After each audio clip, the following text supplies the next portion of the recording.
So I've had a lot of people in my comments and stuff like that, and people that I know personally that have been like, I really want to get into motorcycling, but like I don't know where to start.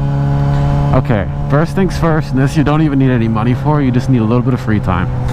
Go onto YouTube, start watching motorcycle videos.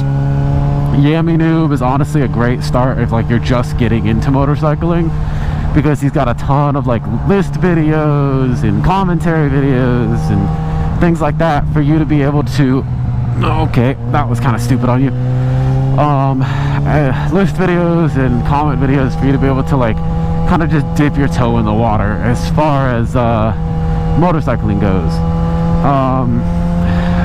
Let me see, I think it's Dan the Firefighter or something like that. I can't remember his YouTube off the top of my head exactly. Moto Jitsu. There's a whole bunch of YouTubers. There's tons of them, of course, just like there are TikTokers that like you can watch their videos and they have so much information in them that it's just gonna help you immensely with just understanding motorcycles, both with like how they're geared, how to interact with them, like how to drive, how they function, the mechanics inside of them, motorcycle culture, the motorcycle community, different bikes and different manufacturers, do's and don'ts. Like there's a ton of stuff that you can get just by watching videos. Terminology, like what's a squid? You could say squid, like you're a squid, you know, you call a normal person and you mention that, like they're gonna be very confused about what do you mean a guy was squidding on a Gixxer 600. Like they don't know what any of that means. So like start doing some research, start watching videos, get yourself with your toe in the water, and just start learning about motorcycles. God, that was a bump. Learning about motorcycles and like just trying to understand the community, joining discords, things like that. That'll help you a lot. It'll also help narrow down like what kind of bike do you want to get, because it'll help you figure out what your style is, what your preference is. Because not everybody's here for a sport bike, you know. You've got the cruisers, you've got the dual sports, you've got sport touring, which is kind of what my bike is in a way. I keep forgetting. I gotta get on the left. Hold on one second. Hello, I'm going over. Hand signals, that's very important. Especially if you plan on like doing group rides and stuff like that, it's super duper important. I also just use them generally because my turn signals are very small, and just a general generic hand signal to be like, hey, I'm going left, I'm going that way, you know, or something like that, just to be able to communicate with the drivers around you. Things like that are super duper important and super duper useful. Gear, that's another big one.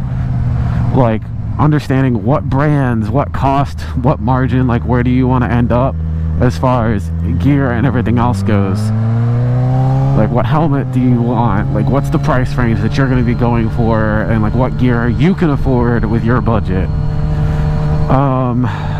Another thing you can do without having to spend any actual money, once you figure out what bike you want to go for, what CC, brand, and everything else, you can start pricing insurance. And it's going to vary depending on like your age, your driving record, and the CC of the bike that you are trying to get. And sometimes even the very specific bike in general, because certain bikes just generally have more crashes than other bikes. Like if you were trying to get a Gixxer 600 as your first bike,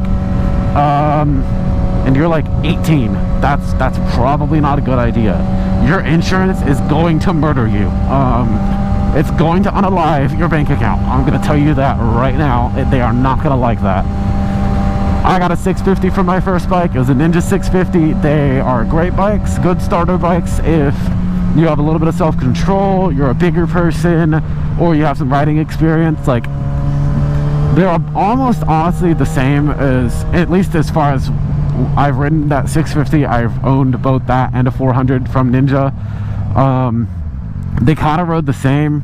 One was just taller than the other and had more torque down low. That was really about the only big difference I noticed.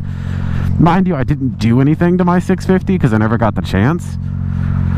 But like there's a lot of stuff that you can do as far as trying to figure out life with a motorcycle before you even have a motorcycle. So TLDR, YouTube videos, you can price insurance, look up gear, things like that. All super duper useful and 100% free, and it will help prepare you for owning a motorcycle.